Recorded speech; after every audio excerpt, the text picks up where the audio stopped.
Kochi cyber തട്ടിപ്പിൽ മുഖ്യപ്രതി പിടിയിൽ. കൊൽക്കത്ത സ്വദേശിയായ രംഗൻ ബിഷ്ണോയിയെ സൈബർ പോലീസ് അറസ്റ്റ് ചെയ്തു. കൊച്ചിയിൽ 4.5 കോടി രൂപ തട്ടിയ കേസിലാണ് അറസ്റ്റ്. ബിനിൽ വിവരങ്ങളുമായി ചേരുന്നുണ്ട്. ബിനിൽ, എങ്ങനെയാണ് ഈ രഞ്ജൻ ബിഷ്ണോയിലേക്ക് എത്തിയത് പോലീസ്? ആര്യ, കൊച്ചിയിലെ സൈബർ തട്ടിപ്പ് കേസിൽ കേരളത്തിൽ തന്നെ വേരുകളുണ്ട് എന്ന് നേരത്തെ കണ്ടെത്തുകയും കൊണ്ടോട്ടിയിൽ നിന്ന് 2 യുവാക്കളെ കഴിഞ്ഞിടെ കൊച്ചി സൈബർ പോലീസ് അറസ്റ്റ് ചെയ്യുകയും ചെയ്തിരുന്നു. അവരാണ് ഈ തട്ടിപ്പിന് വേണ്ടിയുള്ള ബാങ്ക് അക്കൗണ്ടുകൾ സംഘടിപ്പിച്ച് നൽകിയിരുന്നത്. അവരിൽ നിന്ന് കിട്ടിയ ലീഡിന്റെ അടിസ്ഥാനത്തിലാണ് ഏറ്റവും നിർണായകമായ അറസ്റ്റ് ഇപ്പോൾ ഉണ്ടായിരിക്കുന്നത്. അതായത് കൊൽക്കത്തയിൽ ഇരുന്നു കൊണ്ട് ഇവിടെ സൈബർ തട്ടിപ്പ് നടത്തിക്കൊണ്ടിരുന്ന മുഖ്യ പ്രതിയായിട്ടുള്ള രംഗൻ ബിഷ്ണോയിയാണ് അറസ്റ്റിലായിരിക്കുന്നത്.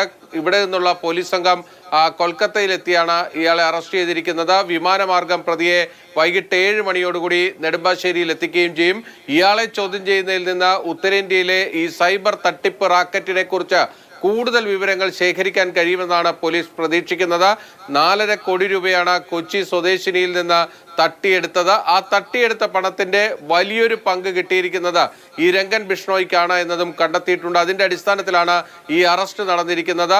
ഇതുവരെ നമ്മുടെ സൈബർ തട്ടിപ്പുകളൊക്കെ പുറത്തു വന്നിരുന്നെങ്കിലും ആ സൈബർ തട്ടിപ്പിന്റെ കേന്ദ്രത്തിലെത്തി അതിന്റെ ഒരു മുഖ്യ പ്രതിയെ പിടികൂടിയത് എന്നതാണ് ഇതിന്റെ ഏറ്റവും വലിയ പ്രത്യേകതയായിട്ടുള്ളത്.